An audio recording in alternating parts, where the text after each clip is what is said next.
Well, my first question is indicative of this question, which is, how do you, I can't be alone in this, I just don't believe I am. How do you deal with resistance to singing, to ignoring the advice, to ritual, to organization, to rules? I could go on for some time. Please help. May I leave now?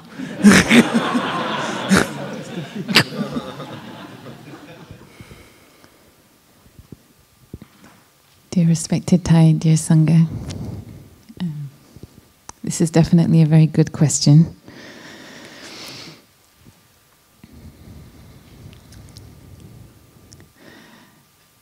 I think it's very interesting that I think Thai himself would consider himself, our teacher would consider himself a rebel.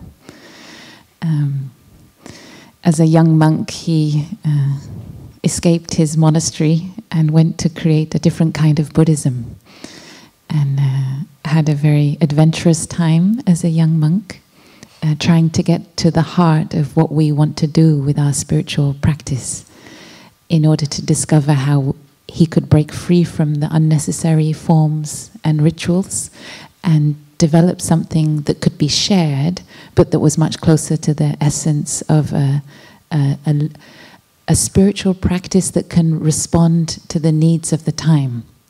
So in Vietnam, our teacher is known as a revolutionary.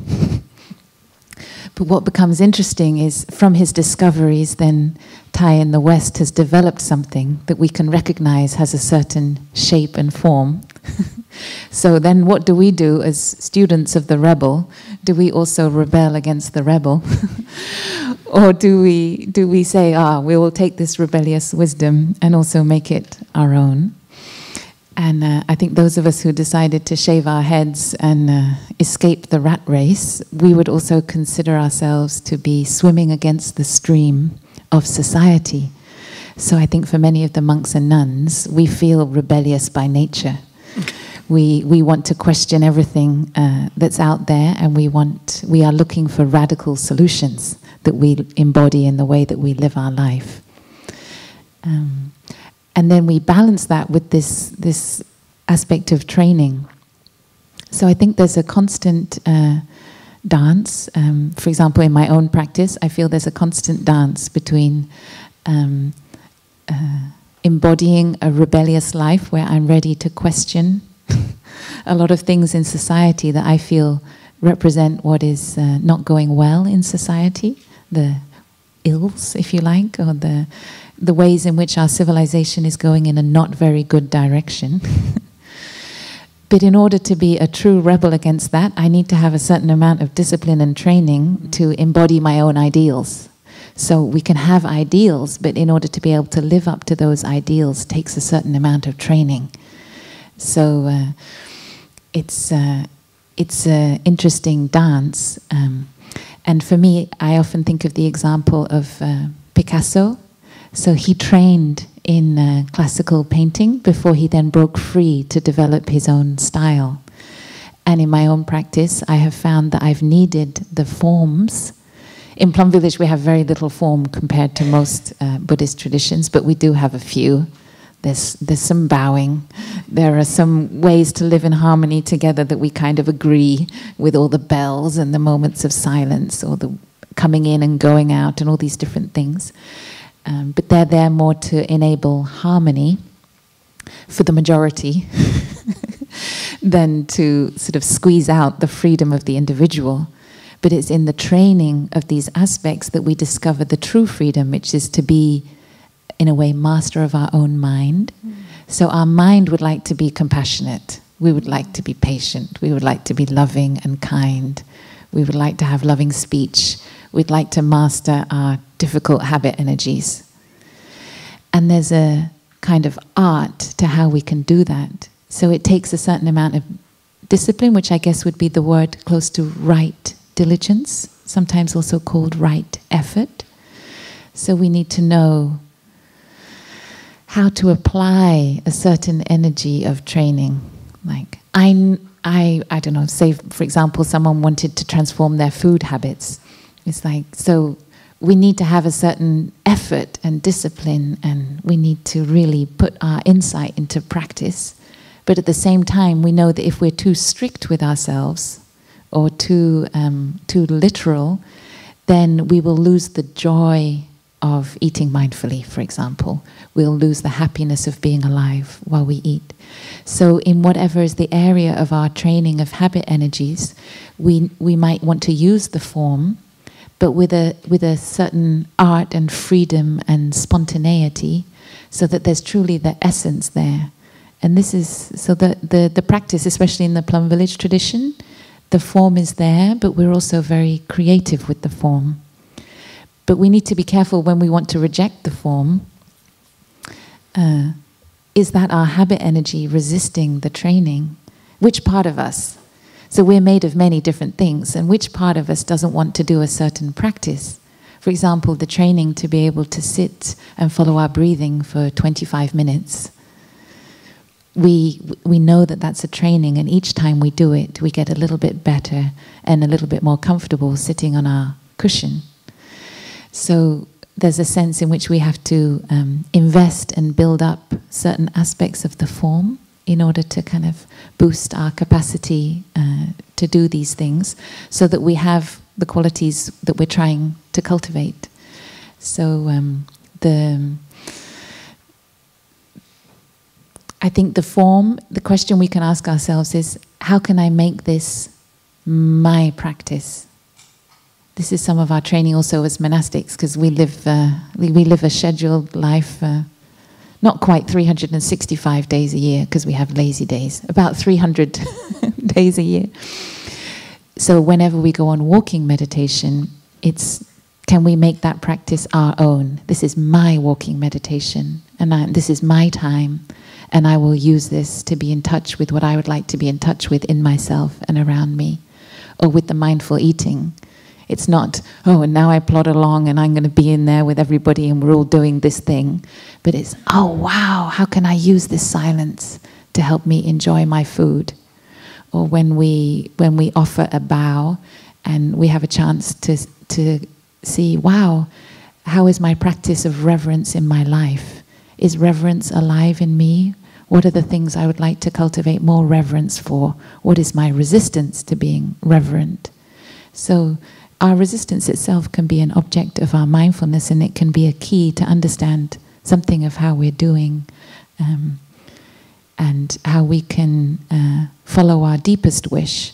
So inside every practice is a chance to realize our deepest aspiration to transform, to grow wiser and more compassionate. Oh yes, for the songs.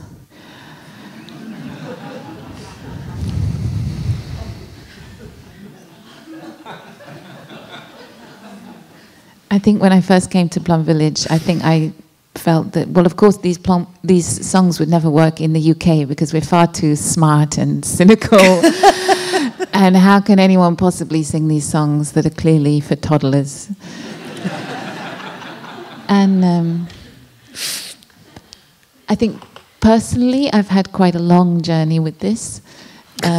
We do sing these songs 300 days of the year.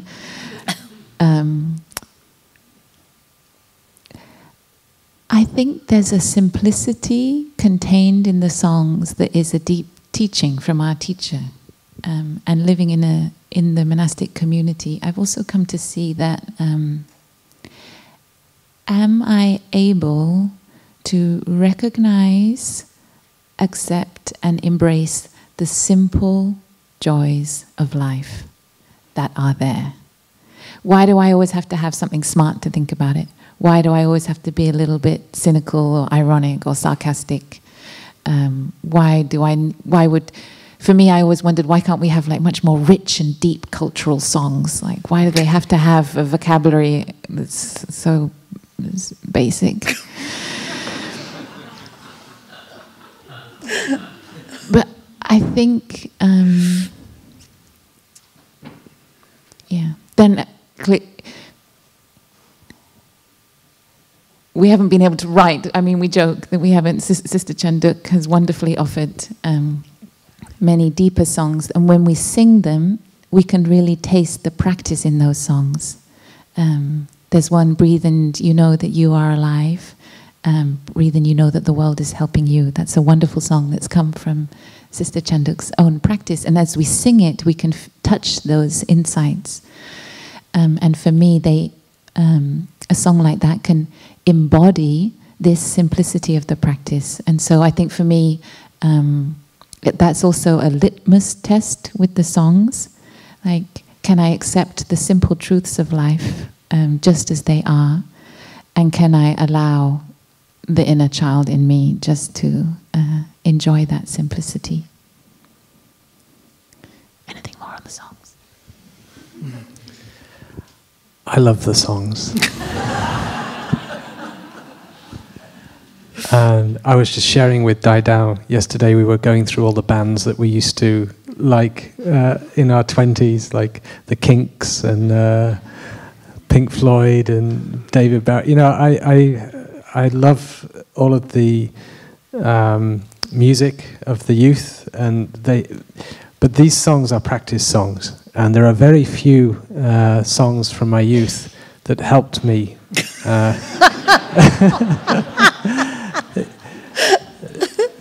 So much. Led Zeppelin helped me get through my O-levels. I remember that. Or I'm not sure. It just helped me sit down, because I just would put it on, and then eventually it would calm me down enough to study. But yeah, for me as well, like this, the reason when I invited us to sing for Rosie, it's because that song has helped me in difficult moments, and other songs, and it maybe it can actually do more because than just trying to do a sort of mental guided meditation. Sometimes the song, and that's why we also sing in total relaxation, like lullaby, and they do contain the practice. So if you can go very deep with these simple songs, so breathing in, breathing out, seeing yourself as a mountain, that is a very deep meditation. So they're simple, but they're guided meditations. So in that sense, they can go very deep. And one of the amazing things, like say that song, blooming as a flower, mountain solid, partly because it is so simple, it translates so easily into all these languages. And one of the great fortunes I've had is to go different countries with Thai, our teacher. And I always remember in India, we had that song translated into Hindi, and it worked beautifully, and people were just amazed. They got it immediately, you know, adults as well, and children alike. You know, it just translates, and then it fits with the same melody, and we just offer it in the different languages. And the writer of that song, Betsy Rose, has written. She's come to Plum Village recently, and she has done much more sophisticated songs, like a bit the ones that maybe Sister Hinyam craves, and used it as a Dharma, in a Dharma discussion, she'll sing a song that speaks to maybe her grief or her fear in a very deep way, very personal, but it connects with people. It's like a Dharma sharing through her song, and then she invites people to share what is resonating, what has been touched in them through listening to that song, and then you get the most extraordinary sharings. And so that became a Dharma door for me to witness that.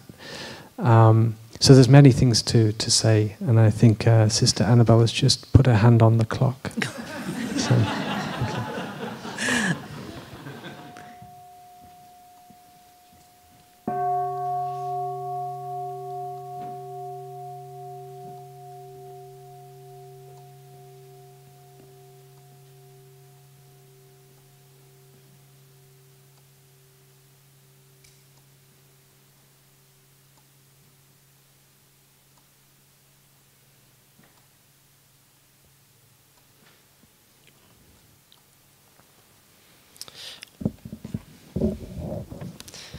This is something that comes up for me every retreat, and it's the first time I've had the courage to ask it. It also comes up for me every time I watch questions and answers on YouTube or something like that.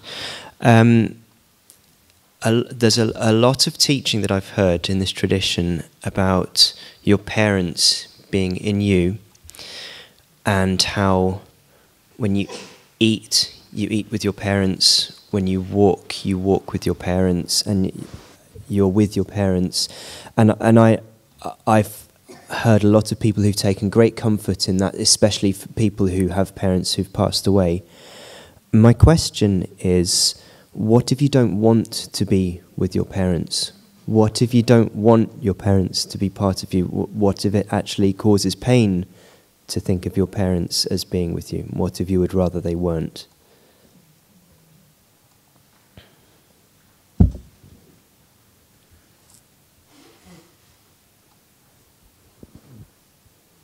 Yeah. Most respected Thai, dear Sangha, when I first came to Plum Village, I rather felt that way about my father.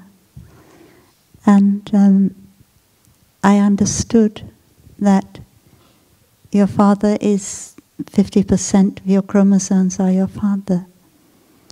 So you have a father inside of you, your father inside of you, and there's also your father outside of you, which is 100% his chromosomes. So they're not exactly the same, and they're not either different.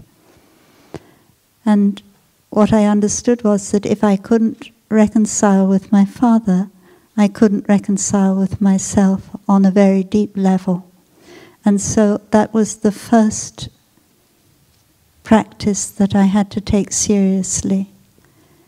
And at that time, Thai had just devised the meditation I thought we were going to do this morning, but we didn't. It's on the 5-year-old child. And seeing your parents as a 5-year-old child, and yourself as a 5-year-old child. And understanding the connection between your own 5-year-old child and your father's 5-year-old child, your mother's 5-year-old child. And I think I did that meditation for 2 years in order to be able to begin to understand better my father. And of course, as the years went on and my father got older and I got older, I was able to get closer and closer, which was a tremendous help for both of us, I think. I think it helped him to transform, and it helped me to transform. So in a way, we were both transforming together. Because the father inside of me, that 50% chromosome, and the father outside of me, there is a deep connection between those two fathers. Although they're not exactly the same, they're connected. And therefore, what I can do for my father inside of me, I also do to a certain extent for my father outside of me. And so my father was able to transform quite a bit, and I was. So recently some months ago, my father died, and I was lucky enough to be there at the end with him. So I'm very, very grateful for that. But as you said, that after your father died, it doesn't mean to say all the difficulties are necessarily transformed. My father transformed a lot, but there are also things he hadn't transformed. And so the work that began while he was alive is still continuous. And I still working, difficult word. I'm still practicing my father in me. To help my father outside of me. So during those 2 years, I didn't really have any contact with my father outside of me. I only had contact with my father inside of me. And I wasn't allowed, in fact, Thai suggested that I wasn't allowed to visit my parents for 2 years in order to deepen my practice. Yeah. So I think that practice, for me, is one of the deepest practices. And there's, in that 5-year-old child meditation, there is the line, determined to transform the difficulties of my father in myself. And then the next line is liberating my father and myself together. And I've always feel very deeply moved with that sentence, liberating my father and myself together, because it helps me to see that I'm not a separate self, and my path of liberation that I'm practicing for is not for my personal liberation, it's for the liberation of my father and for others. It's something that we do together. So that's been, it's been a long journey. It's not something that I think you can do overnight, but it's been one of the richest parts of my practice, and it's helped me to recognize more about interbeing. One time my father was very angry with me. That was quite recently, when he was already very old. And I said something upset him very much, and he was very angry. And at that moment I was just sitting there. I say, breathing in, I am angry. Breathing out, I am angry. Because I felt that the father outside of me was angry, but the father inside of me was also angry. So when I was able to practice like that, I felt a lot of compassion for my father who was angry, because I felt it like my own anger. And that really helped him a lot to calm down. And it also helped me not to react. Yeah.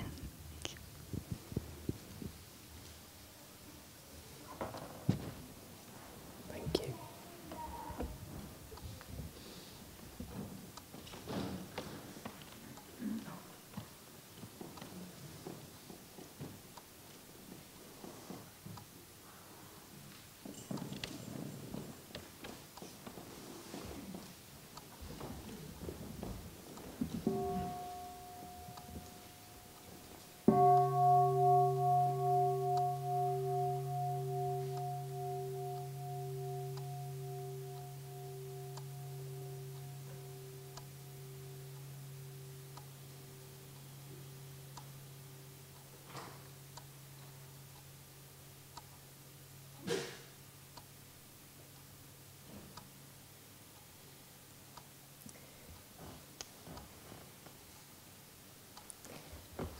Dear Thai, dear brothers and sisters, and dear Sangha, my question, I think I'd like to start with things I feel thankful for first. When we were talking in the Dharma talk, when it was saying about the changes in the bathroom in Plum Village and the changes in the kitchen that make it happier for people to be there, I'm very grateful for those.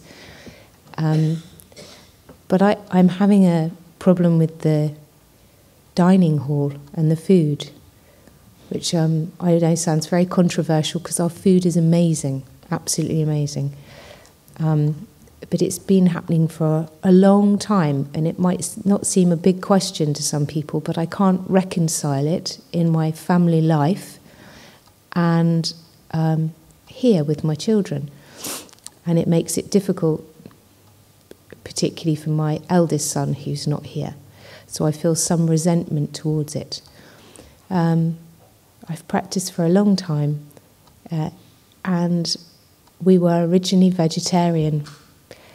And being vegan, I'm really struggling with. My son recently announced that he wanted to try to be vegan, but he doesn't like any of the food. So we've had a very difficult time trying to be vegan on his request, and we have a very difficult time trying to be vegan when we come here. And I think simply removing dairy, I know we do have some milk for the children, but removing dairy is very difficult. And last year, particularly for my eldest son, when we were in Plum Village, there was one point when he'd managed pretty much on rice and vegetables, because he's not adventurous like the younger one, but there was a rumour that went round like wildfire amongst the children that there was pizza, and the excitement on his face was, and the energy amongst the children was just, it was palpable. It was like, you could have powered Plum Village off the notion that there was pizza to be had.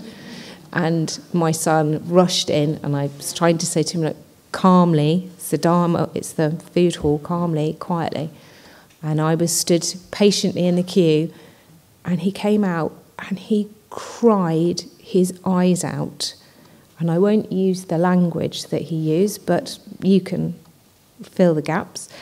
But he said, they've even managed to destroy pizza. So it may seem a small thing, but in our lives, we've chosen to kind of be sort of flexitarian, because the one that doesn't eat much meat, I'm fine with. The one that won't eat vegan stuff, I have to give him something to eat. You know, he has to have his proteins. So on a whole raft of reasons, like, I think we are different genetically to people from Vietnam. We're brought up on dairy. Our bodies have adapted in a different way. And if I buy my milk locally and it's organic, I personally feel that that's better than having almond milk that's produced in California, and there's huge droughts because of it, and sinkholes, or there's soya milk that means that half the palm oil, half the forest and stuff is being cut down for palm plantations. And I feel my children need it. Like, they had butter, my son had butter yesterday and today on his bread, and his face, and other children too, you know, when they're eating it, they're just like, I think there's something in that fat. And in addition, the cheese and the spread that we have, when I'm looking at it, it's like the things that used to be in the bathroom and the kitchen. They're trans fats. They're made of palm oil, and they're made of lots of chemicals. So I don't know, because I feel in conflict with myself. Perhaps it's my naughty child, and it's been for years that I feel like I'm disobeying what I've been requested to do, but I can't reconcile it. And there's some pretty major things going on in my life, but this is the thing that I'm really struggling with. Thank you.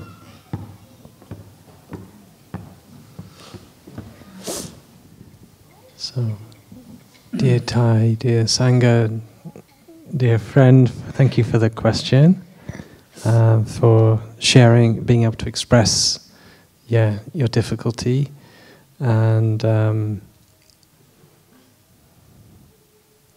I think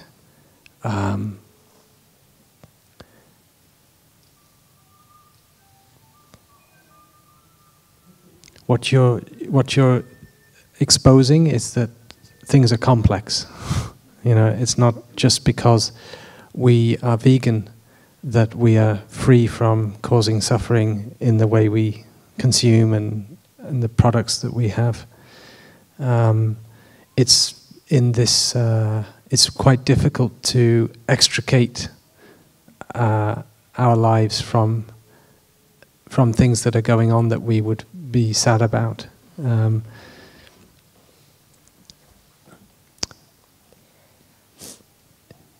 So I want to acknowledge that and say that if we as a community have chosen to offer vegan food, it's with the humility that it's not perfect, but it's an attempt to go in a certain direction of causing less suffering.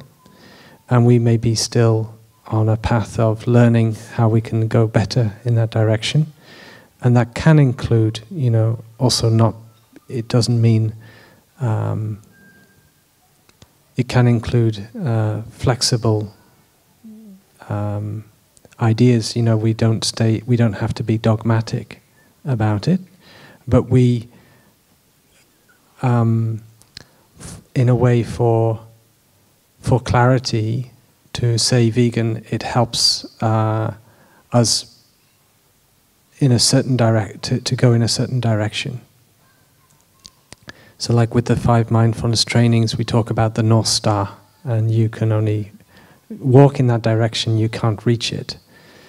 And because we belong to the world of the world where things are complex, we can't, as I said, we can't completely extricate ourselves from, like you say, the soya bean plantations.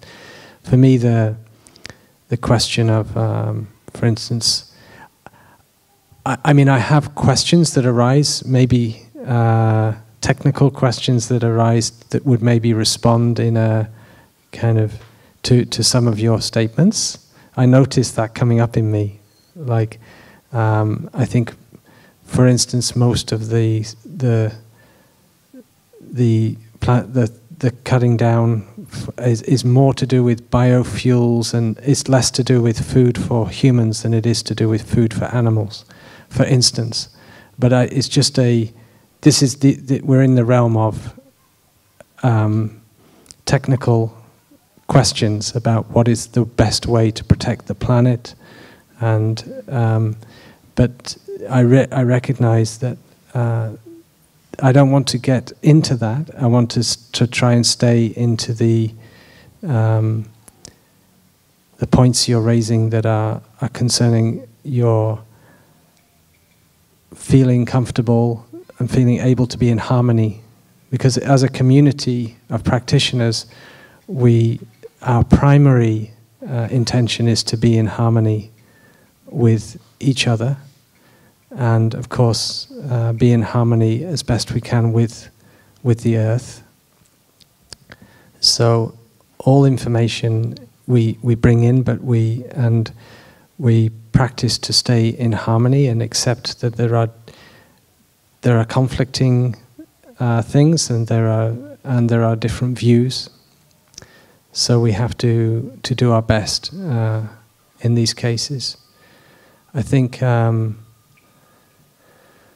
for me, the direction of vegan is important for me from the point of view of compassion for animals, because the dairy industry cannot be separated from the killing of animals. Even though milk and cheese are a product of the animal, they're not.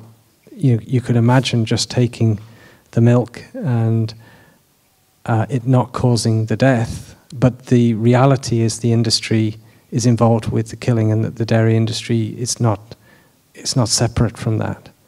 And the calf is taken from the mother, and many things that make me feel very sad about the dairy industry.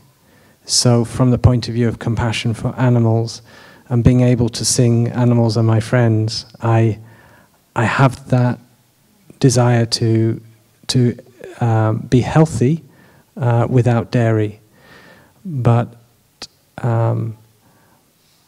I think, one thing that we share with the 5 mindfulness trainings is, again, we are all at a certain place in our way of seeing and our way of what is good for us. So it is important to be flexible. It's important to be accept where we are, and we may be. It's clearly caused you to look deeply at all of the things that we're doing, because you've pointed out some of the contradictions. So in that deep looking, we find our own way, and it's not necessarily, you don't live in Plum Village, so you don't have, you have your own choices that you can make for your family. But when you come here, we have to come up with some sort of collective direction. As I say, we can take information and we can feed that in. So yes, we can always look more deeply. We can do better. We can be more informed, and we can be more flexible. And I think that that's something we can take into consideration. We can also, if you bring some extra things for you, because you know that that's going to be supportive for your children to be happy, we would be no problem, for instance, because that's your, you see that's necessary, and it's very clear you're doing it from that place of wanting your children to benefit from being here, but not wanting them to melt down because the pizza doesn't have cheese or something. So even in Plum Village, the brothers and sisters, although we serve vegan food, and that's our mainstay, if you like, there are certain brothers and sisters that, for their own personal, they don't identify as being strictly vegan. So if they are out in town, they will have a croissant, and they will have pizza with cheese, because that's their personal choice. So even in the monastic community, we are not, there is a variation. But what we do is we offer vegan food as the main meals, so that is available. That is the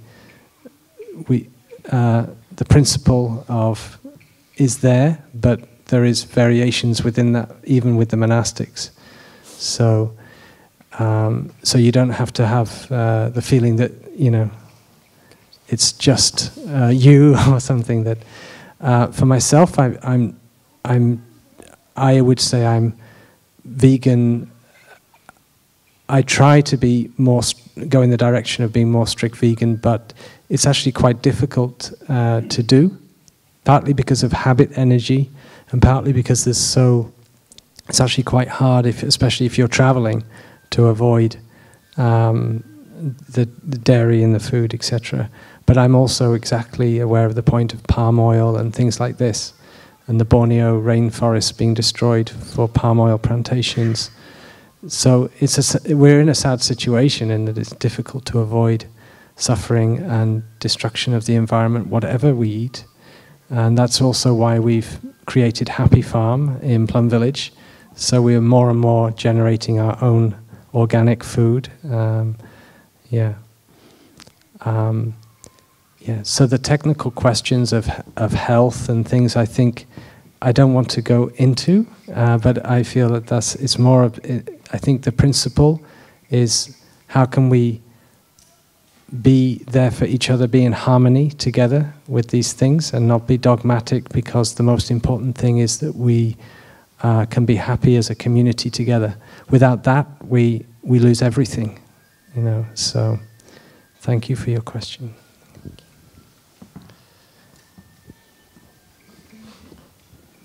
So we have some questions, written questions, and I'd like to, would you choose one, sister, that you think?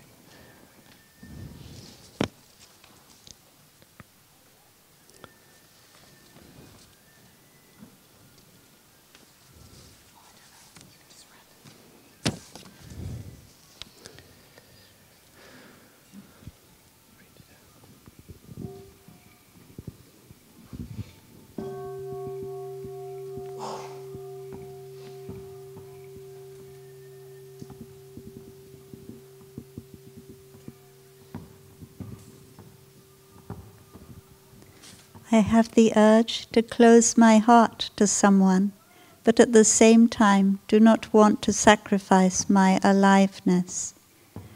They have cheated on me emotionally, physically, and financially. I understand the causes and conditions of their past that make them so withholding.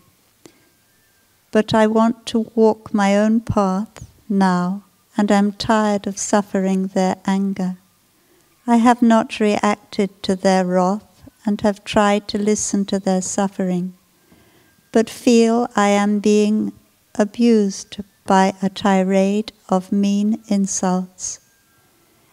They need to play a role in my life for the happiness of my children. How do I stay in my heart?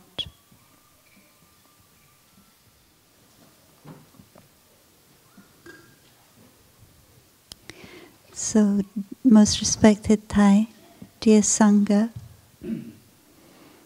sometimes when we have a divorce and And we have children, and then the children, they spend time with the mother and they spend time with the father. So the mother and the father, they have to stay in contact with each other, even though the divorce has been very painful and the pain continues.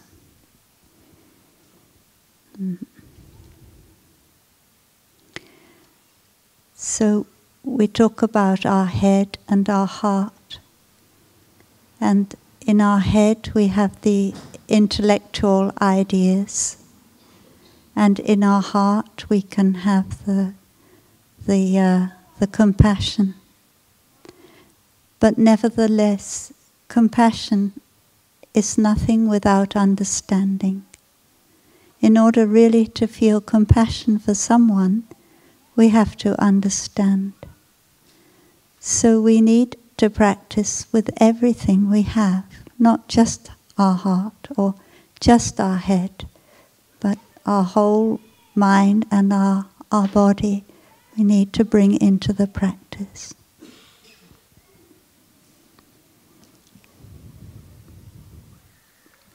And in the Dhammapada we read, hatred will never put an end to hatred. Only love will put an end to hatred. So this means that we have to come back to ourself and take care of ourself first of all. We need some kind of protection, and we have to protect ourselves from the email or from other kind of messages, and find a way so that we don't receive that kind of poisonous thing.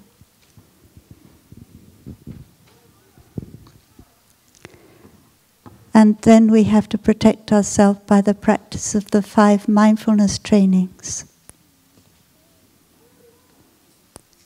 So if we can receive the trainings and put our heart in, or just receive one of the trainings, like the 4th training, and put our whole heart into practicing it, we already get some protection from that.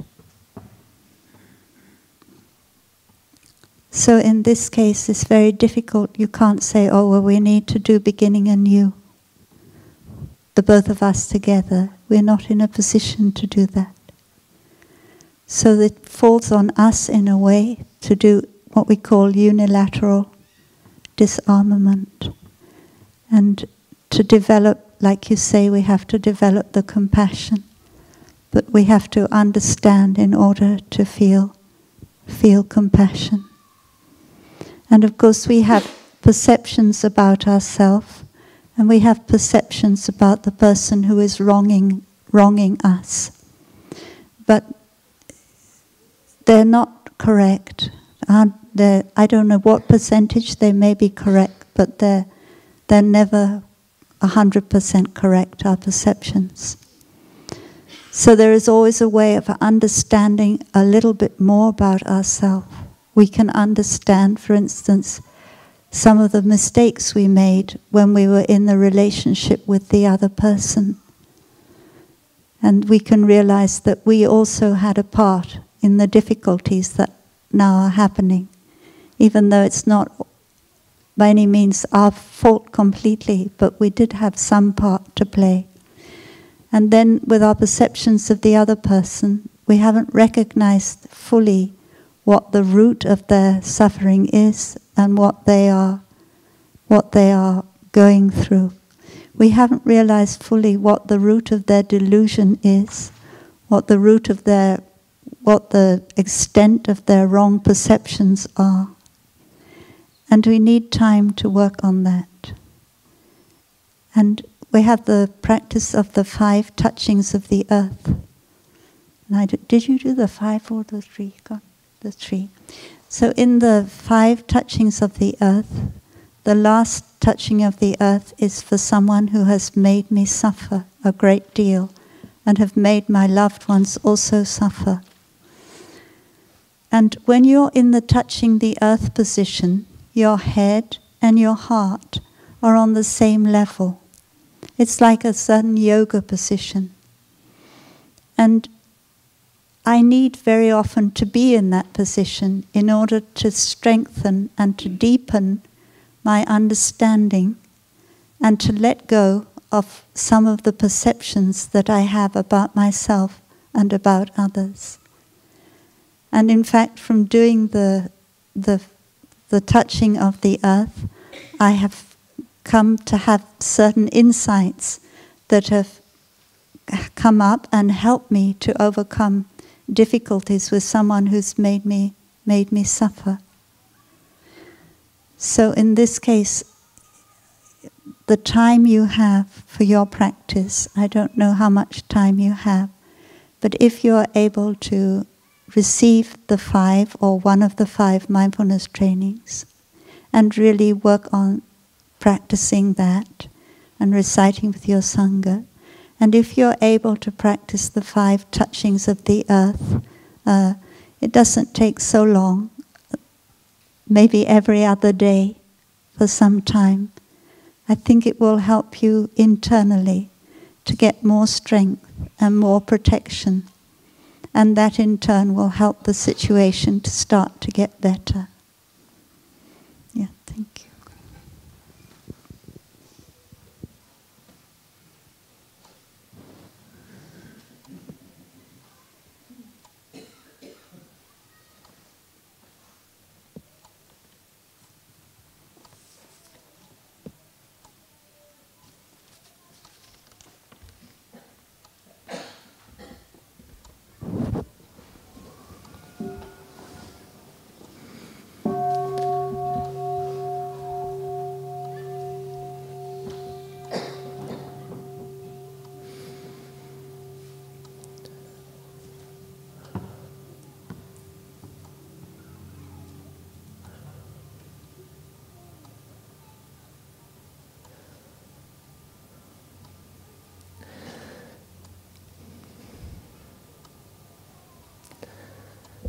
Dear Thai, dear brothers, dear sisters, dear Sangha, I've got a simple question.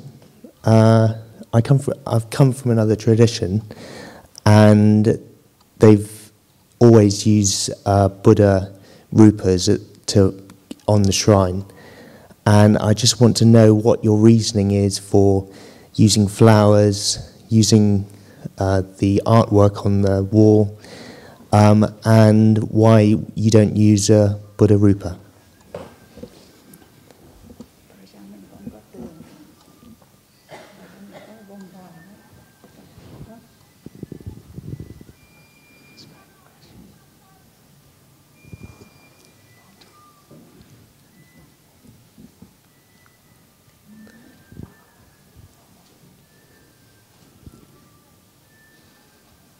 Dear respected Thai, dear Sangha,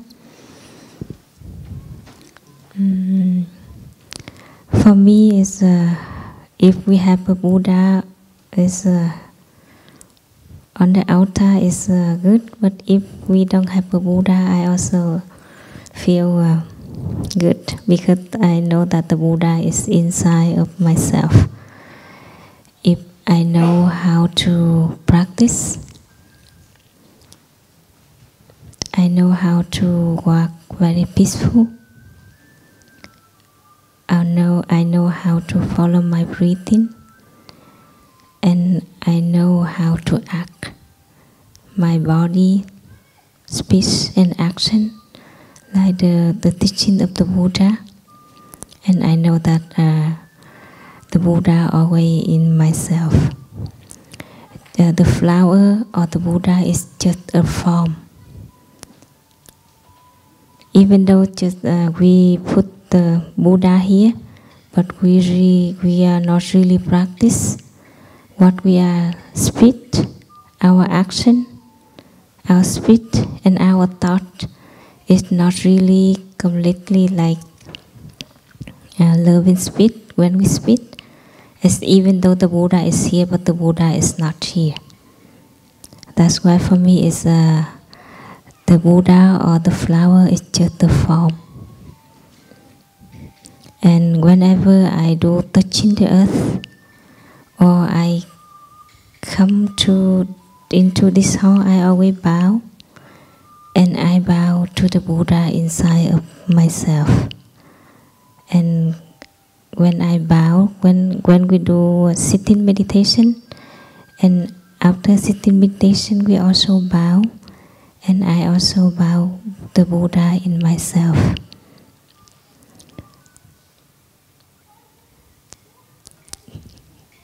Thank you. Thank you.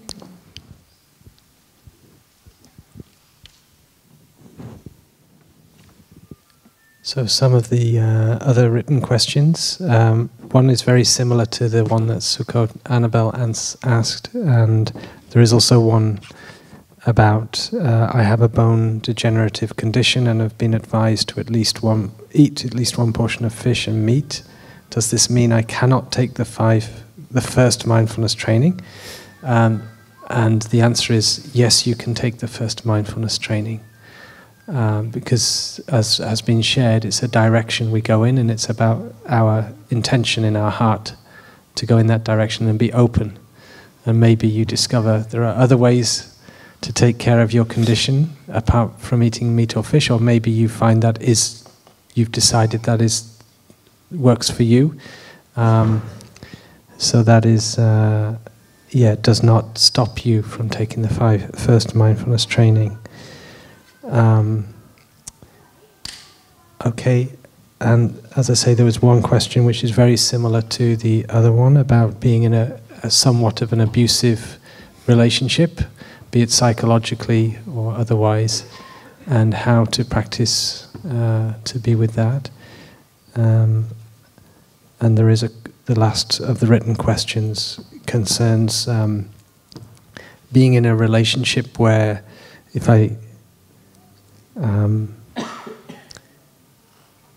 where what you want to have true love, but there's a lot of suffering being triggered by each other, and I feel I'm going down with my daily practice, but I don't like to give up, but I believe there is a point that it may be best for both of us to let go. I don't know if it's healthier to keep holding on to the relationship or to let go of it. The teaching, so we could answer that question, or I would just say at the beginning, the intention to practice true love, if there is not friendship and compassion and joy and trust and respect for each other in your relationship, there is not freedom. These are the elements of true love. Then you have to know that that's the direction you want to go. So I think the insight is in the question, that you want to have that. And if the relationship is only causing suffering, then you need to really look together to say, is this really beneficial for either of us? And can we find a way to be going in the direction of true love or not? And is it so? You ask that question for yourself and also together. I think you don't need to be the other person doesn't even need to know about the Buddhism or the practice to know that that if there is not these elements in the relationship, then this is what then that is what is the relationship for, So, and if there is not an intention to find a way to increase those elements, as I said, the friendship and the aspect, the kindness, the compassion, the joy, the freedom that you offer each other, and the trust that you have between you, and the respect you have for each other, then these are the elements that we should be focusing on in our relationship. And but we also know that relationships can trigger things that are already in us, suffering in us, and maybe give us an opportunity to take care of our own suffering. So we don't just blame the other person for the suffering or the relationship. It may happen in the next relationship. So we have to also know that sometimes the suffering that comes up in the relationship can be useful mud for us, stirring up the mud for us to make lotuses if we know how to practice with it. But that is for us to choose. Is this where, this is where I'm going to make my garden with this partner? Knowing, of course, that with whatever relationship we're in, there will be composting to do. There will be suffering that comes up, and you have to make your choice wisely of who you're spending your, partnering with, because for sure you need the elements of love, but you're also taking on the suffering of the other person. Your suffering and their suffering become somehow, it's no longer an individual matter. When you're with a partner, you take their suffering and they take your suffering. And if you're able to handle that together and still increase the elements of true love, then you can say that there's good potential. Because ultimately, in the partnership, you want to be able to offer something where your energy is not just being consumed, but it's actually somehow increasing. You have more to offer the world, So that's an immediate response to the written questions. We have somebody waiting in the chair, but is there any other addition to that, sister? Yeah. So this would be the last question from the chair there.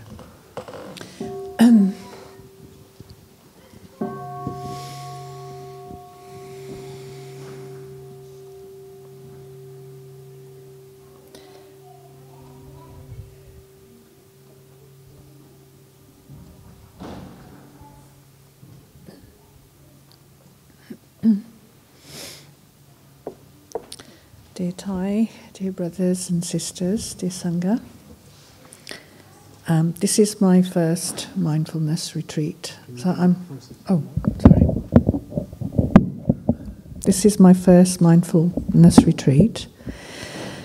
I have been practicing other tools and techniques.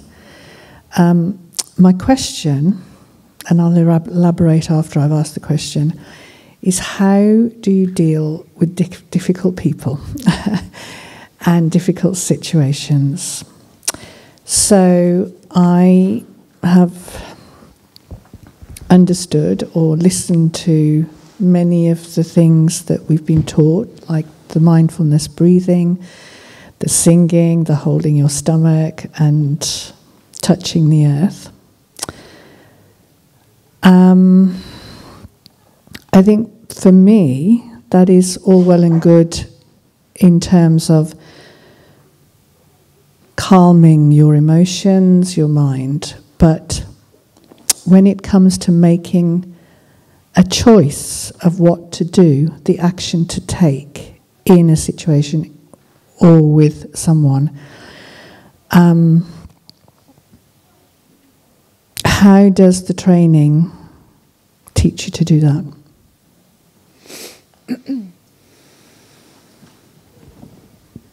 Dear respected Thai, dear Sangha, I will start, and then I hope that Sukho Chanduk will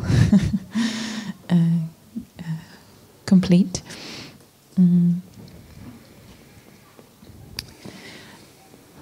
I think there's two aspects to dealing with difficult people.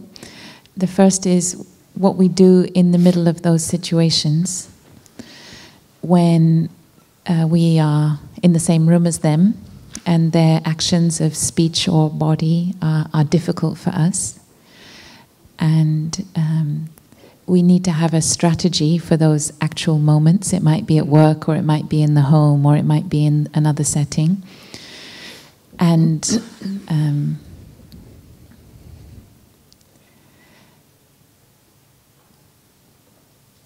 what we do in that moment also depends on how we're taking care of that situation in general. So, for example, if it's in the workplace, there are things we can do to arrive at work in a better state. For example, we can get off the bus or park a little bit further away so we have 10 minutes of mindful walking before we even arrive at work, knowing that the situation we are stepping into will be a challenging situation. So, and then when we are I'll take the example of work to remain in the realm of the concrete and specific. So then when we're in a meeting or another interaction and someone is speaking unskillfully or unkindly or being a difficult person, we can contribute the quality of our presence through our mindful breathing, also through our non-judgment. So instead of sitting there with a frown, our way of being present, and if possible using our breathing to help us enter a place of compassion for that person, maybe not being caught in what they're saying, but looking at the suffering in them that's coming through from behind the words, perhaps even visualizing that person, even our colleague, as a 5-year-old child who is suffering. So then our quality of listening, and then perhaps with our eye contact, building connections with other people in the group who are also challenged by this person's speech, we create a certain holding and also a certain way to help that person be heard at a deeper level. And my own experience is that this can help a huge amount with someone who is not able to interact in a pleasant way at work. So often these people really do need to be heard, and we have a capacity to offer that listening. Then after that moment, instead of going straight back to our desk or continuing, we have to take care of what has just been difficult. So we always have the right to go and sit in the bathroom, toilet, and breathe for 5 minutes. No one will knock on the door. We have the right to step outside and walk around the building. Maybe we invite another colleague, okay, let's just go out and do that thing for 5 minutes and come back. And have some self-care immediately after we've received something toxic. We can speak about being exposed to toxic environments or toxic people.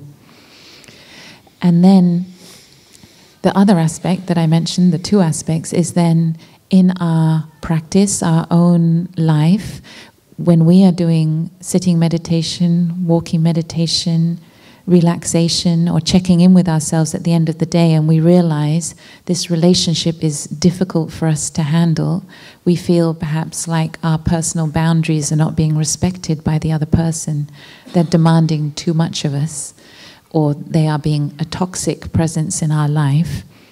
Then we use our gentle looking deeply to try to understand the situation. For me, I always go to my own reaction first.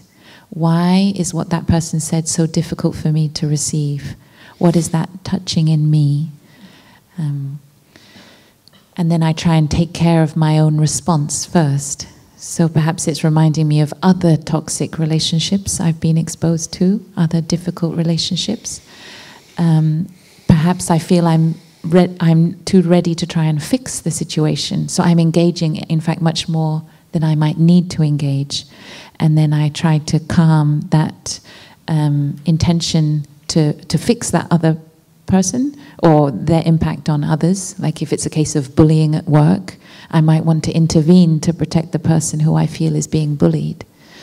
But first of all, I try to come back to calm myself and accept the different causes and conditions that have created the situation, and to solidify my own being in this dynamic before then looking deeply into what I could actually do to create more favorable conditions for everyone involved. And that's where the mindfulness trainings and our daily practice ultimately give rise to creative insights about actually how can we help this situation. And sometimes with difficult people, we can approach them and ask them what is going on, what is troubling them. And if we find the right way to frame that question, we in a way give them an opportunity to articulate what was being played out in other dimensions, and they can really say what's going on and really say what's difficult for them. And somehow we get to the heart of the issue with that person, and they may feel very grateful that we had reached out to approach them in the best possible setting. Because I think sometimes people feel not heard at certain levels, and that's why it's played out, whether it's parents-in-law who might have grave reservations about their child's marriage or something, but we need to give them an opportunity to share deeply what their concern is. And then when they have a chance to really say that, then we can offer another perspective, or we can offer a way to help open up communication. So I think there are both forms of self-care and insight that we can bring to handling difficult people. And I hope Sukho Chanduk will now add some more Dharma. Thank you. I think that's a very good answer, don't you? I think it was a very good answer. Yes, I do. Yes. There's only one little thing that I would say about it's more theoretical, about the relationship of our daily practice of mindfulness and actually coming to deal with a difficult situation in our life and deciding what to do. And that is, I think, that the practice of mindfulness, of dwelling in the present moment, mindful breathing, it clears away so much rubbish that could be going round and round in our head, that it gives room, space for something new to come up, some impulse come up from the deeper levels of our consciousness, where there's a lot of wisdom, a lot of understanding.